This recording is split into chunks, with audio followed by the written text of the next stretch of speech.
So the concept of the mean BP postnatal age is about 400 to 1,000 grams. These are the really low baby, very low gestational age, low birth weight, and this is first 72 hours. So if you can see the standard deviation, these are the standard, these are the one standard deviation blue line, the dashed line is the two standard deviation, and this is the number. So if you see at 1, 6, 12 to up to 72 hours, it about 30 and then go up to about 35 mean blood pressure.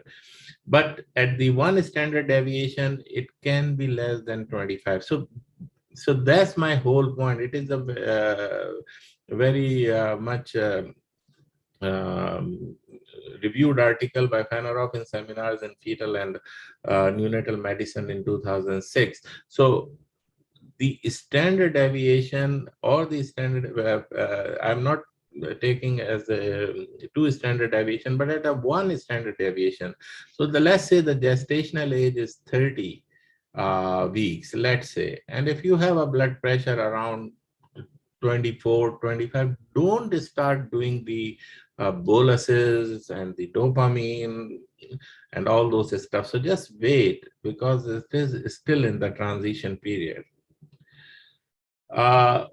Now, this is the another relationship of the mean BP to birth weight and the gestational age is separately. And as you can see here, so let's say the example of 30th week, 30-week gestational age.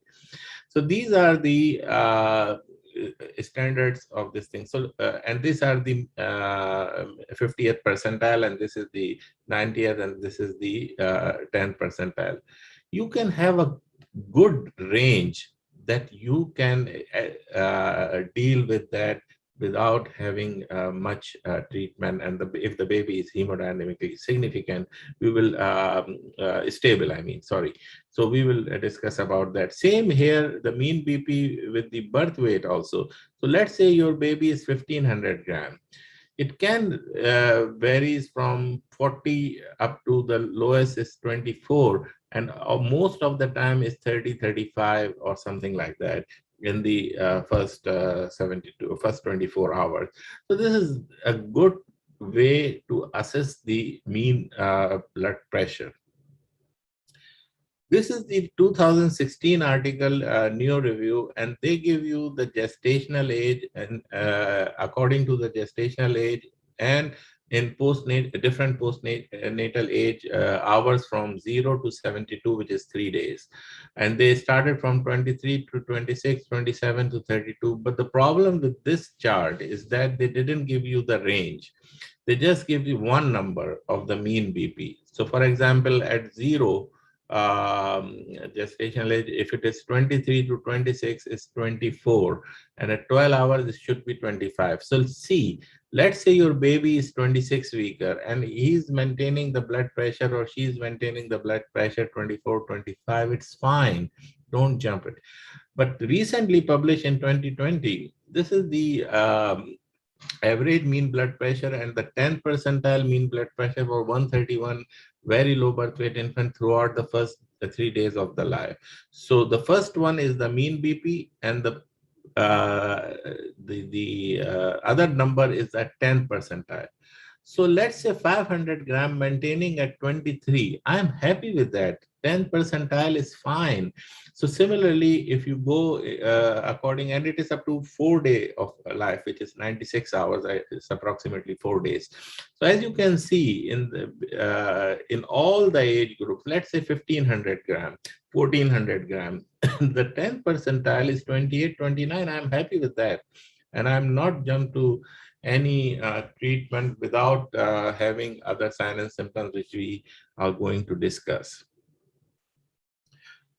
The association between advancing the birth weight, gestational age, postnatal age, and the blood pressure is really not well understood, but there are some theories about that. Decreased RV pressure improves the LV function, urinary PGE2, which is metabolite excretion, is decreased during the first 3 days, which increase the blood pressure. because it increases the vascular tone and reactivity, vascular smooth muscle protein expression and contractility mature during development. But we don't know how it has happened, because the transition from in utero to ex utero for very low birth weight is really very difficult to understand. So, but there are some theories is given just for your knowledge. So what is the function of the blood pressure? Why we need the blood pressure? The function of the blood pressure is the function to blood flow and to have some vascular resistance. So let's say low blood pressure, assume, is associated with decreased organ blood flow, and increasing BP will increasing the organ blood flow. And most of us thinking like this, that if you have a low blood pressure, your perfusion to the organs are not optimum. But that might not be correct, okay? The reason is tissue oxygen delivery is not dependent on the pressure. It dependent on the cardiac output and the blood flow. So almost no data correlate increasing the cardiac output to the blood pressure or blood flow to improving the neonatal mortality or CNS morbidity. So again, the tissue oxygen delivery dependent upon cardiac output and the blood flow. So see this diagram, and we going back to the our physiology. So first thing, heart rate times stroke volume is equal to cardiac output. Blood pressure is directly proportional to cardiac output times systemic vascular resistance. So remember this. So this heart rate and stroke volume depend on preload, contractility, and afterload. And these are some causes that decrease the preload, decrease the contractility, and can be the afterload, and low afterload or high afterload can affect the thing. This can increase the neuroendocrine and the Park-Rand regulatory mechanism which we have in ourselves. So for example, the vasodilation and the vasoconstriction according to our body need, physiological body need, and it affects our systemic vascular resistance. So that's how the blood pressure is maintaining in our body.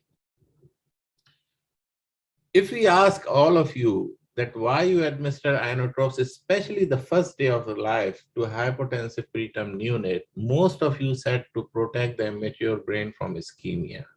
And I just said that it is not related to each other. So no evidence that protecting the immature brain from ischemia, if you increase the blood pressure, use of inotrope can be harmful to the CNS. This is the very important thing. So that unnecessary use of dopamine, dobutamine is not advised. Why? Dopamine is the precursor of the serotonin, and the serotonin is the relaxing hormone. It affects the baby well-being, okay, the psychological well-being, and if it is not corrected and you give the extra dopamine, it will not work nicely. So we have to be very careful in that. Now I will show you, and I will try to make my point. The cerebral blood flow effects of mean blood pressure. Forget about PCO2. PCO2 we already saw in I think I did it in my RDS lecture. So look at this.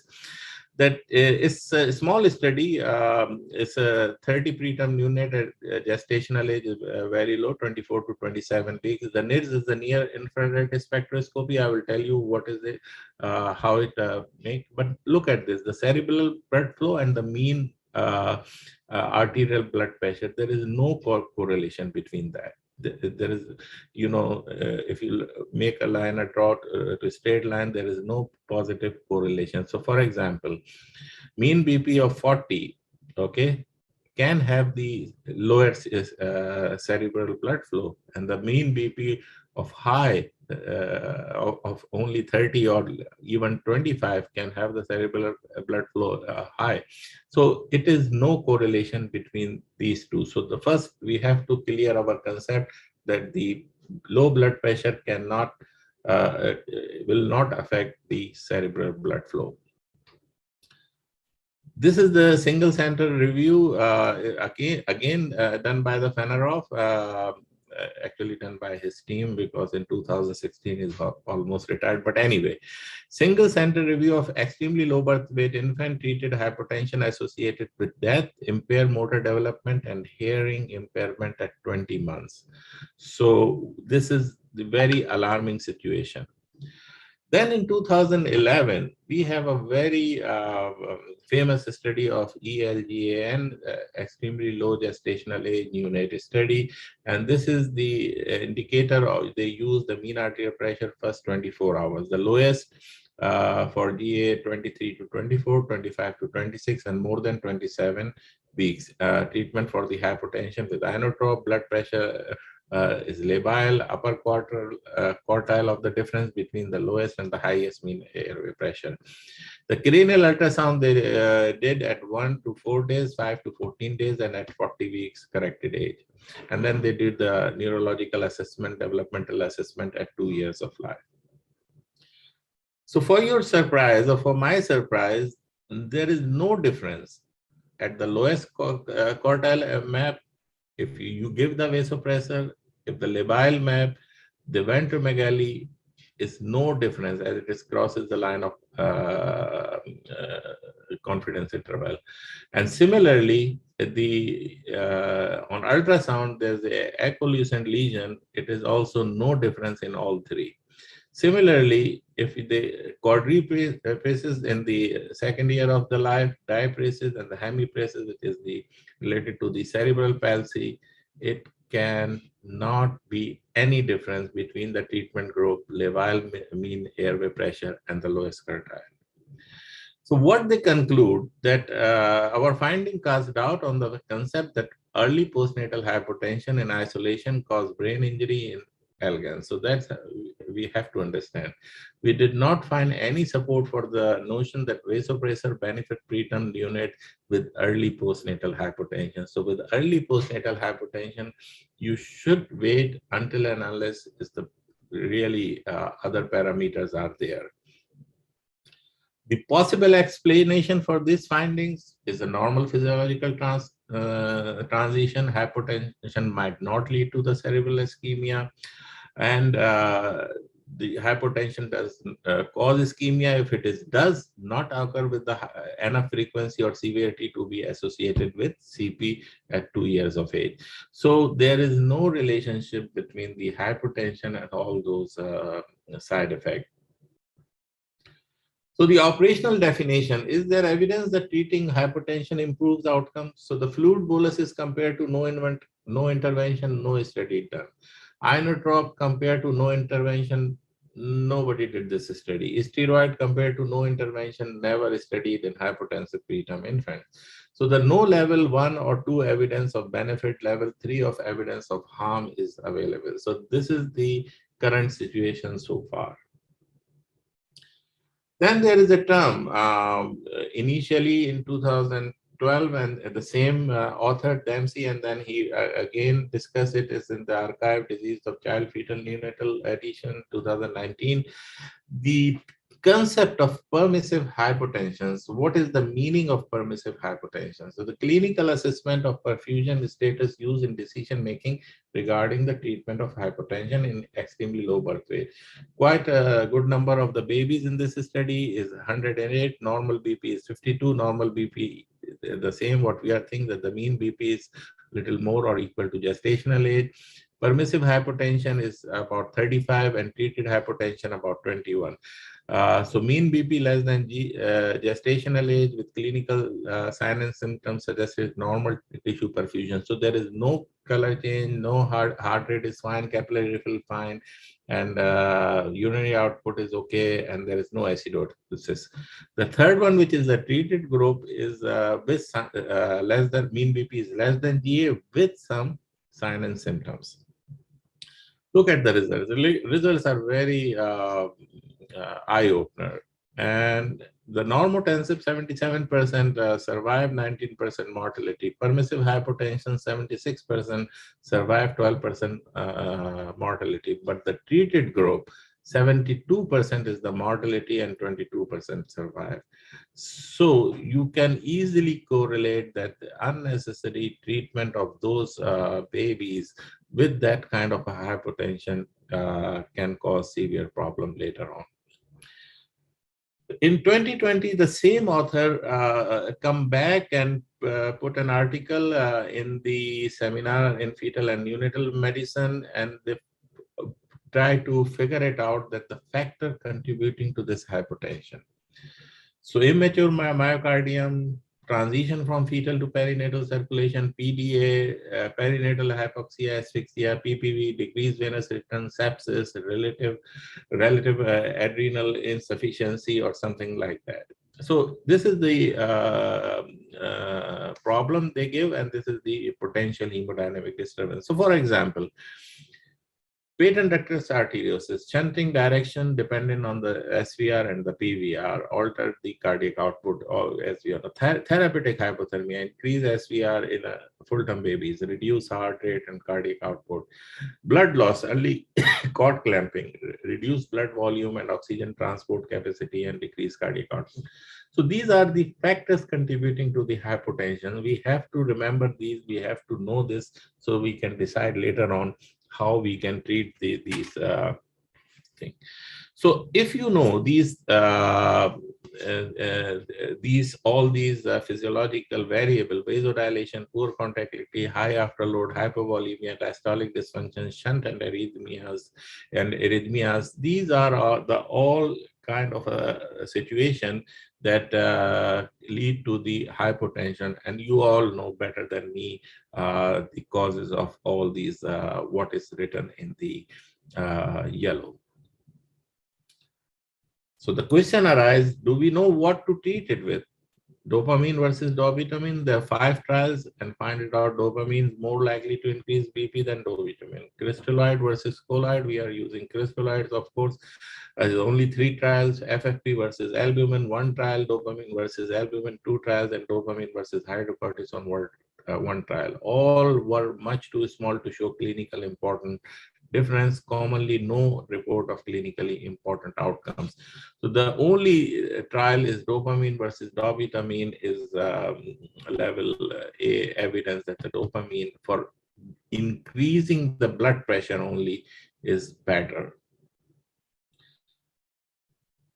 Steroids in inotrope and the fluid-treated infants compared to no additional treatment for very small triad, and they found it at, and we all know the hydrocortisone can also increase the faster, had slightly faster decrease in dopamine dose, but no clinical difference in the outcome. So the I mean, I just put this, it's my conclusion that given one toxin to decrease the use of another toxin is something like that. Other tools to assess the perfusions. So how we do the assessment of the blood pressure. Of course, we discussed the intra-arterial and oscillometric, but there are some other new things. I'm just putting this for your information.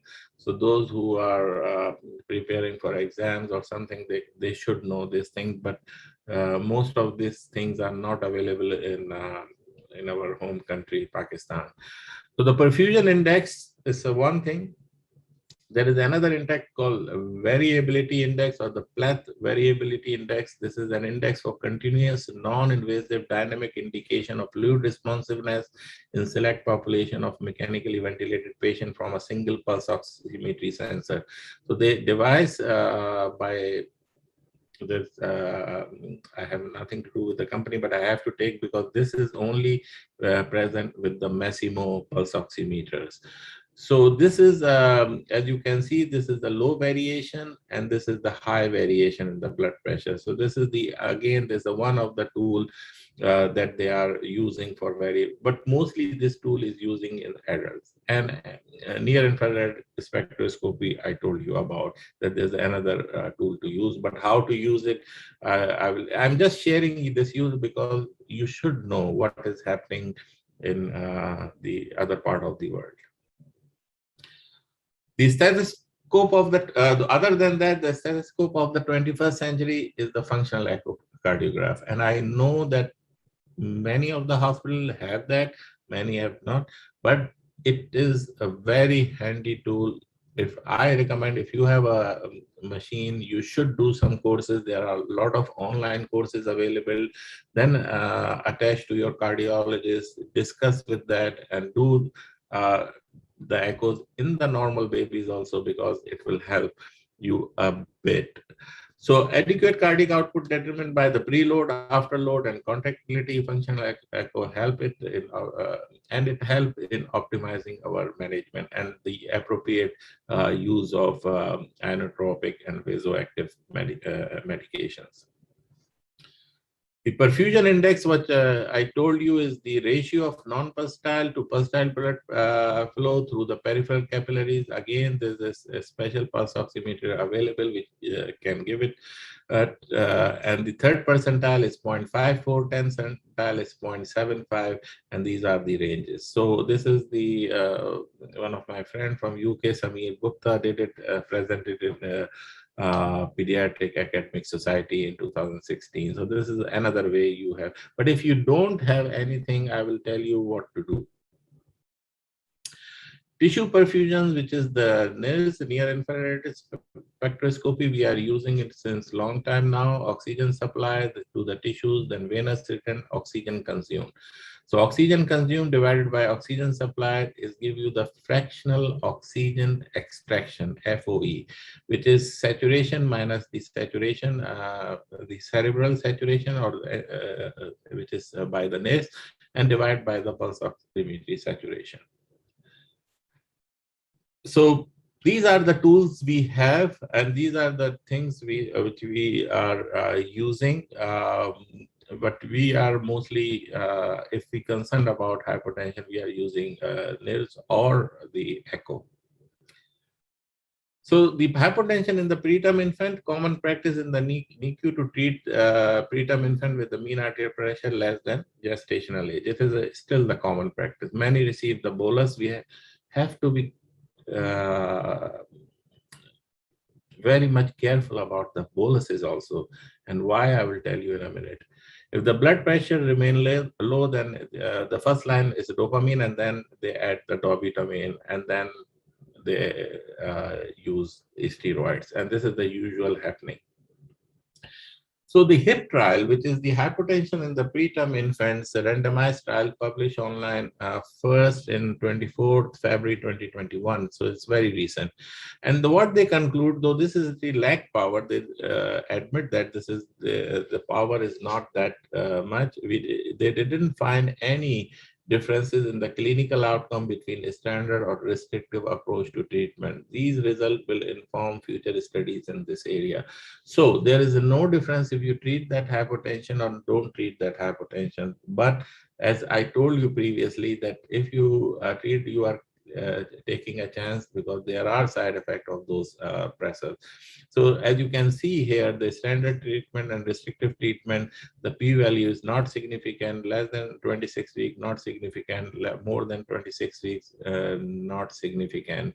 And but the problem is that the number of the patients are very, very less. So the power is not that much. In the secondary outcome also, none of the p-value is significant, which is the secondary outcome they want to know about the IVH, PVL, NEC, SIP. SIP is spontaneous intestinal perforation, BPD, and any other intervention. So come to the management. So these are the 5 things first you have to know, okay? And you can have 3 of those or 4 of those. So first of all, the demographic, anteneonatal variables, what is the gestational age, postnatal age, birth weight, gender, okay, it can all affect. Risk factor for early onset sepsis or NEC, medical histories, pregnancy history. So for everything. Conventional physiological monitoring you have, thank God. So the blood pressure monitoring, heart rate, pulse oximetry, simple. Laboratory tests you have, hemoglobin, hematocrit, septic workup, and lactate. Most importantly is the clinical evaluation, and you can divide into objective and the subjective. Okay, it is also the same article of 2020. You have the capillary fill time, you can assess the urinary output, you can assess the temperature instability, you can assess the respiratory parameters. Subjectives are general state, clinical stability, grade of activity, skin color, response to the stimuli, and disturbance. The one which you don't have or might have is echocardiography and the newer techniques. So forget about the newer techniques. I just discussed that you should know. But maybe some of your centers have echocardiography. So if you have, and if you have a cardiologist, or if you can do functional echo, please use this technology and then do accordingly and make your decision. So mostly we use bolus 85% administered as the initial intervention, then dopamine and dobutamine. These are the cardiovascular drugs, and all this is for all my junior colleagues. We should know, and I showed this slide before also. The vasoconstriction, which medicine doing, inotropic, which medicine, vasodilation, which medicine, inotropy and vasodilation, and inotropy and vasoconstriction, we should know. And then we can decide which medicine to use. Same slide I think I showed it before, that the different receptors have different mode of action. To make it simple, I just make it like that, which is the most commonly used medicine. Dopamine, increase contractility, increase the vascular tone. Dobutamine, increase contractility, decrease the vascular tone. Bilateron, increase the contractility and decrease the vascular tone. So vasopressin, of course, no effect on the contractility, but have the effect on the vascular tone. This is the very old study, 1993. They already find it out that the dopamine has a more powerful effect than dobutamine. So there's a randomized trial of dobutamine versus dopamine in preterm with low systemic blood flow. And about 42 infants, less than 30 weeks gestation and less than 12 hours of age. With low superior vena cava flow. So no significant difference in mortality to discharge, grade 3 or 4 IVH or NAC. Dobutamine increased the SVC flow at the highest dose, whereas dopamine produced a significantly greater increase in mean blood pressure. At 3 years, no significant difference in CP, cerebral palsy, deafness, development, the quotient, and more than 2 standard deviation, below normal or combined disability. So there is no difference between that. So this is just to comparison between dopamine and dobutamine. There's another randomized controlled trial with Martin Clarko, and he used the Milleron versus the placebo. And this is a double-blind placebo-controlled trial. Milleron as prophylaxis, loading dose is 0.7 mic per kg per minute, maintained at 0.75, 0.2 mic per kg per minute. There is no adverse effect, no difference in SVC flow, RV output, BP, then control. Slow constriction of duct with Milleron can happen. So this is just one of the ways. So I will discuss that when to use Milleron. So look at this vicious circle. We have the low blood pressure, which induce our physiological catecholamines, increase the myocardial oxygen consumption, vasoconstriction, increase the SVR, transient increase BP, increase ductal flow, then relative reduction in the systemic flow, and then deterioration in metabolic state, and then again go to the low BP. So we have to see where we can stop this vicious circle.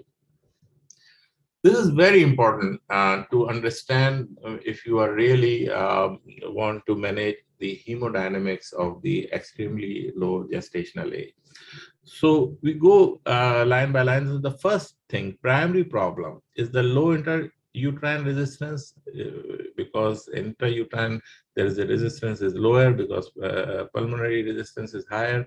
Immature myocardium in transition and high extrauterine vascular resistance when it comes to the ex utero line. So if you have an immature myocardium in transition, and if you have a problem with the contractility, then inotropes you can use. If a high extrauterine vascular resistance, then you have to decrease the afterload reduction. We will discuss with how.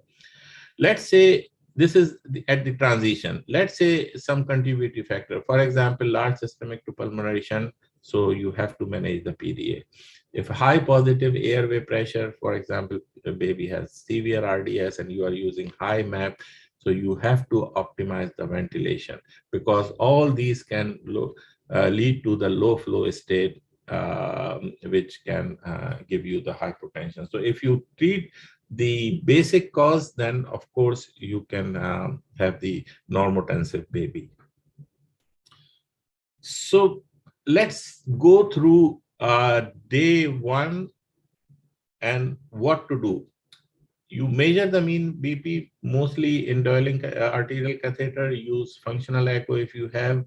Measure SVC flow, evaluate PDA, make decision based upon data obtained, and normal serum lactate value is reassuring. Always check the lactate value. Anything more than 3.5 is significant. Okay, anything less than 3.5 is fine.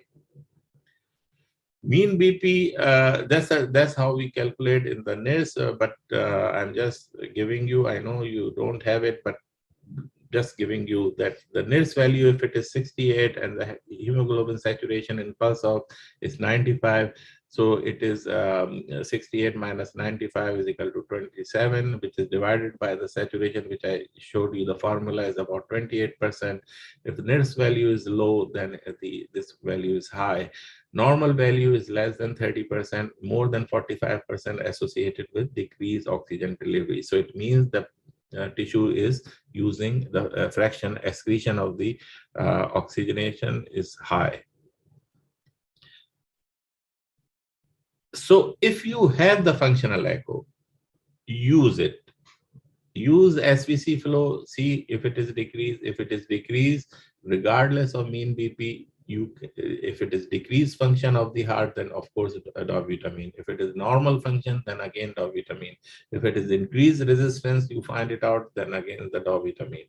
If SVC flow normal, observe. If only the mean BP is decreased, then you can use the dopamine. And let's say you don't have the functional echo also, then interventions are directed with the clinical evidence. So hypotension, if it is, let's say, below 10 percentile, which I showed you for the gestational age with clinical signs and symptoms, this is very important, which showed the inadequate tissue perfusion like color, heart rate, capillary refill, urine output, acidosis, okay, which is lactate. It can, then you can try to treat this baby.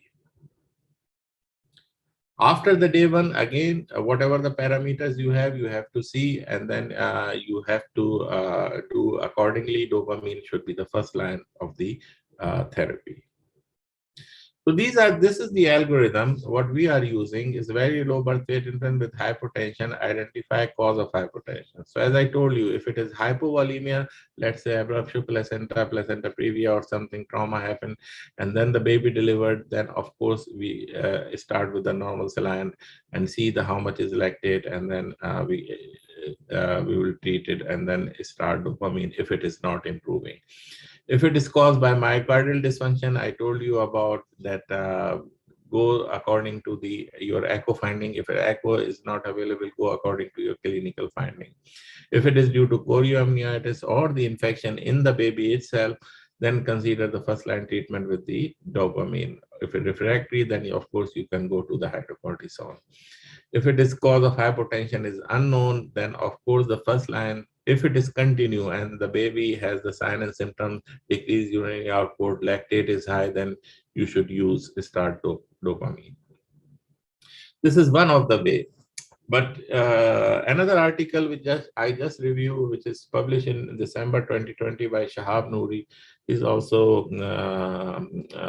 did a lot of work from California.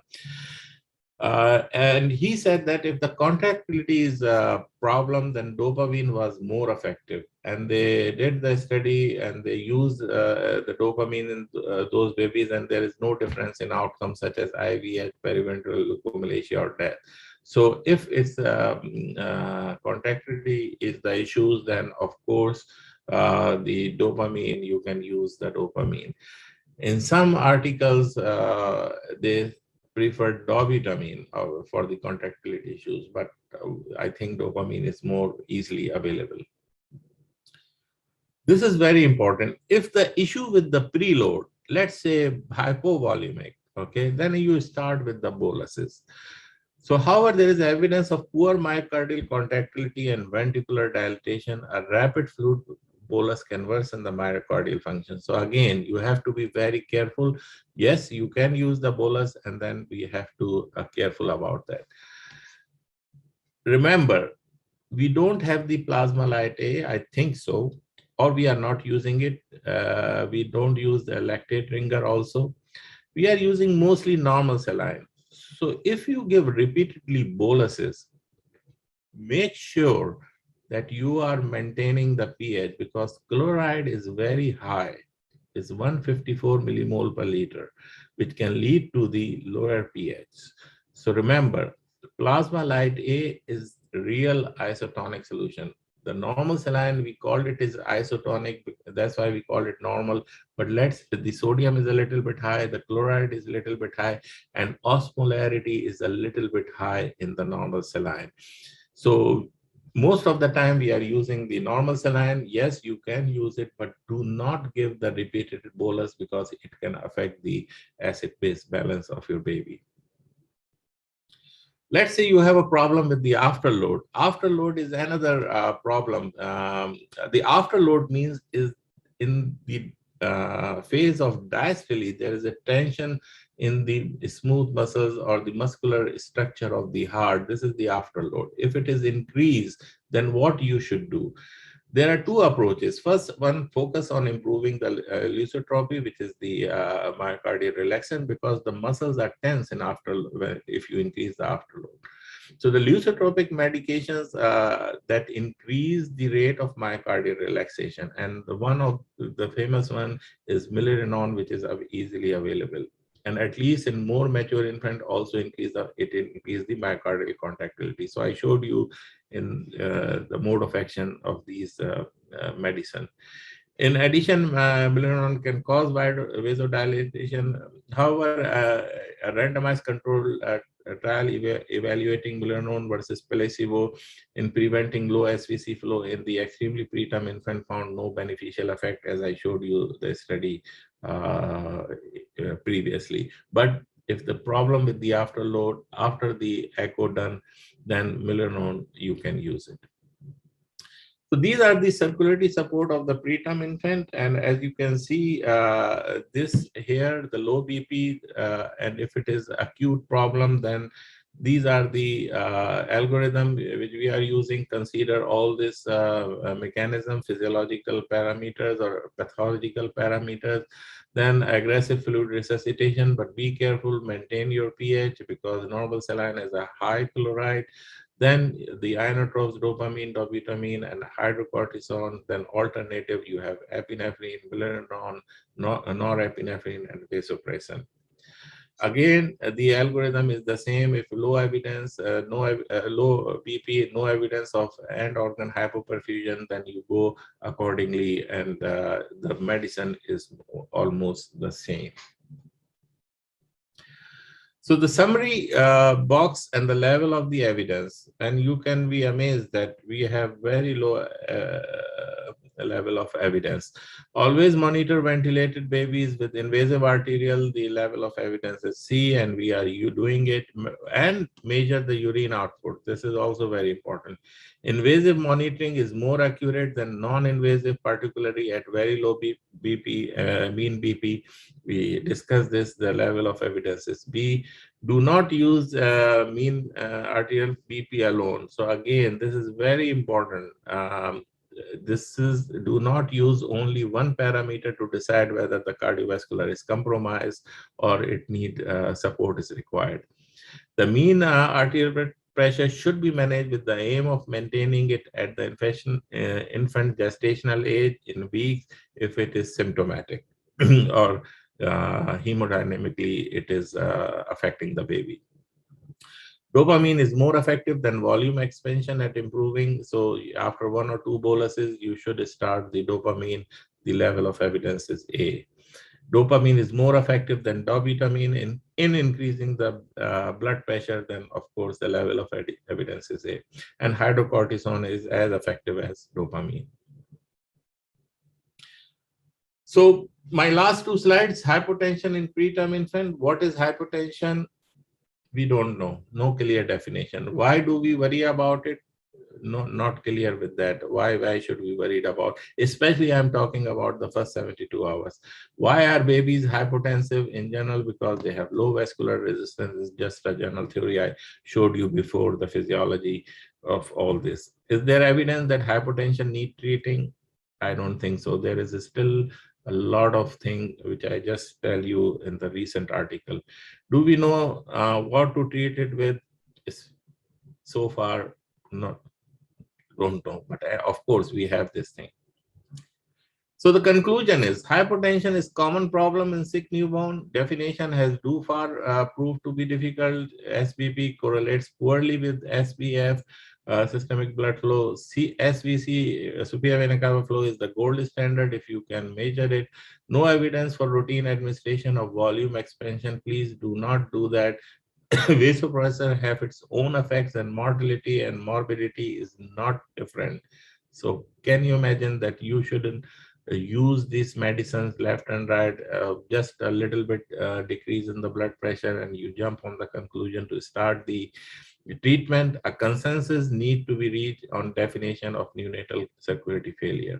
So 2021 recommendation, which is I showed you in the article, that what change in current practice are likely to improve outcome. There have to be some randomized controlled trials to determine the criteria to guide intervention and the type of intervention. The summary statement is that it remains unclear if intervention is associated with an improved outcome in preterm infant with low BP. Future trials assessing the intervention criteria and the type of intervention chosen are now necessary. So our seniors are also there. I don't find it out if there's any trial going on, but I think Barbara Schmidt is doing one trial after the trial of HIP, a trial which is the hypotension in the preterm babies. So I will take more information about that. That's all. Thanks a lot, and we will go for the, because okay, yeah, it's almost at the time, and we will go for the question answer thing. Dr. Adnan has some question. Thank you, Dr. Junaid, for having a really comprehensive presentation. And I like the last two slides, which may help the audience to understand that why hypertension is necessary and why we are not very clear to treat it. The question, I have three questions. First, how will you tell the audience that by giving repeated boluses in extreme premature babies, not open the PDA?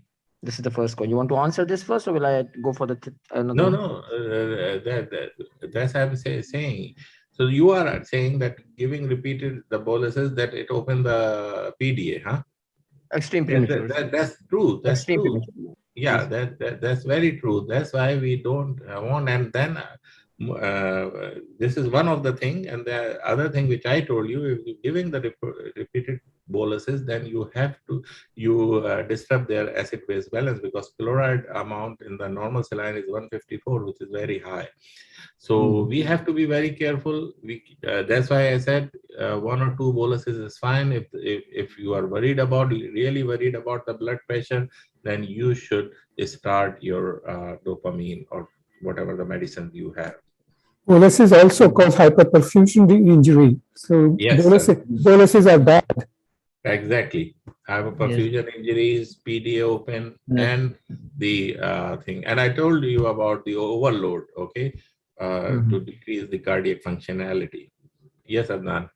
Yeah, the second question is, which is not actually being mentioned in your slides, are that how will you tell the audience that about the role of fresh frozen plasma and improve hypotension in units?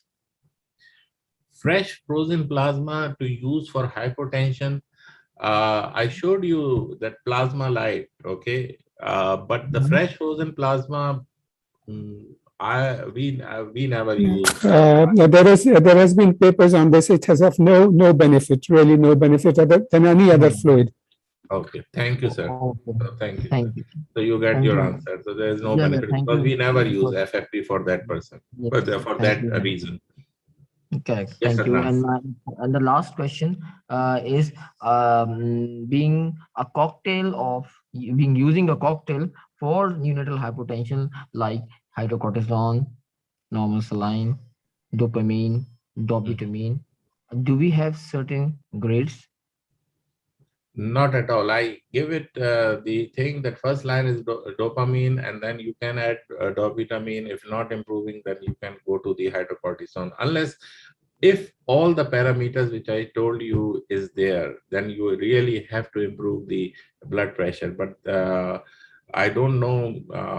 Again, I refer to our senior, Dr. Sajjad is there, Dr. Khalid Haq is there.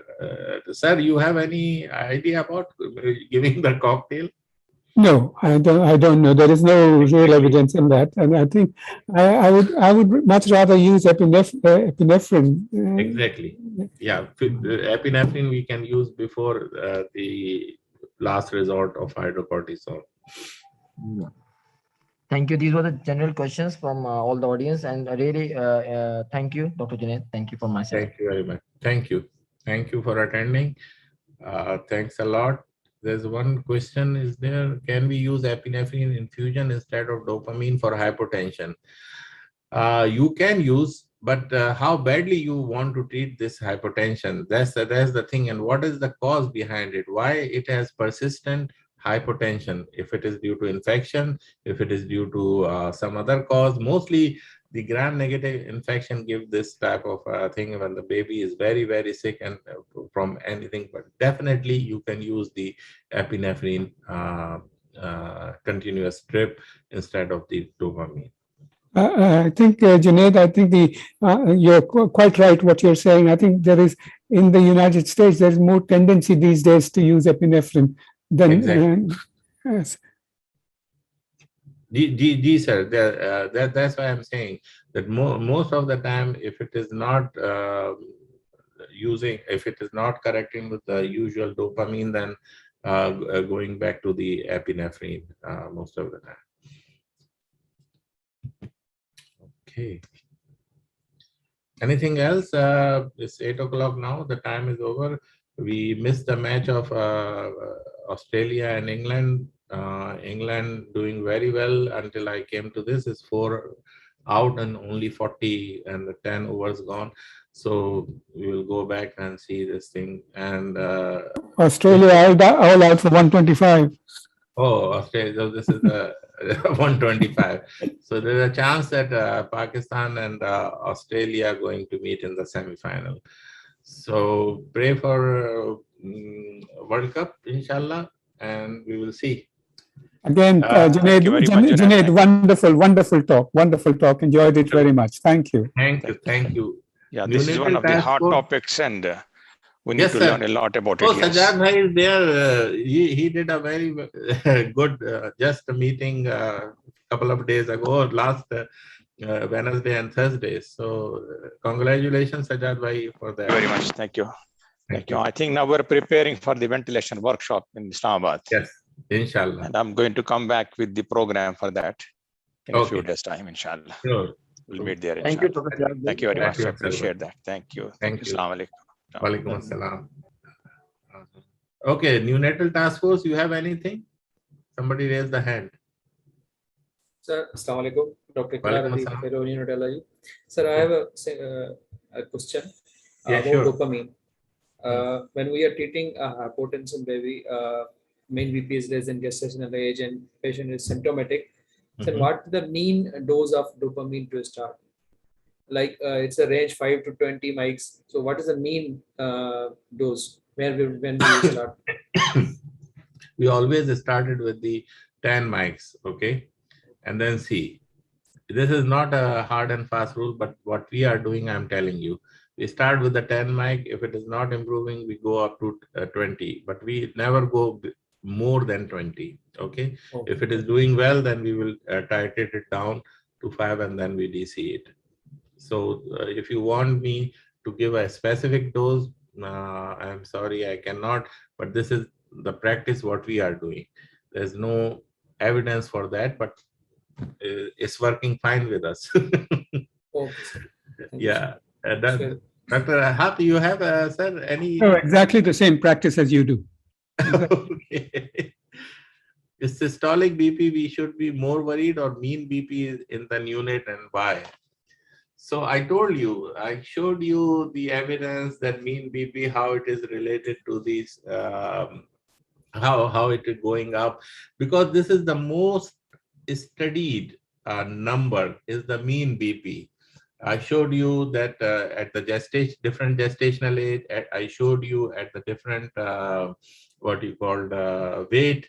So that's why we are using the mean BP. We don't know what is the normal systolic blood pressure or diastolic blood pressure for the babies. So please, in my opinion, humble opinion, do not use the systolic or the diastolic blood pressure, because it is not well studied. It is not well studied. Yes, sir. Dr. Naqvi. Assalamu alaikum. Excellent presentation as usual, and you cleared so many issues. There is really no use to give boluses, because it, as somebody mentioned, increases the risk of PDA, and on the follow-up, increase risk of BPD, because many of these babies are on ventilation and oxygen, and so that's why. And I think excellent talk. I really appreciate that. Learned a lot from you today. Thank you very much. Anything else? There's another question, I think, from Maria Masif. I want to ask, if patient is not improving on dopamine, then we will stop dopamine and then we'll start dobutamine. I understood right. You can continue both the dopamine or dobutamine at the same time if the issue is with the contractility also, or most importantly, if it is not improving after the dopamine, we are, as Sir said, Professor Huff said, that we are going to start the epinephrine. So whatever the practice you do, you can do it. That's great. Okay, so that's about it. If anything else, Iqra? Sir, thank you so much. Thank you. You can.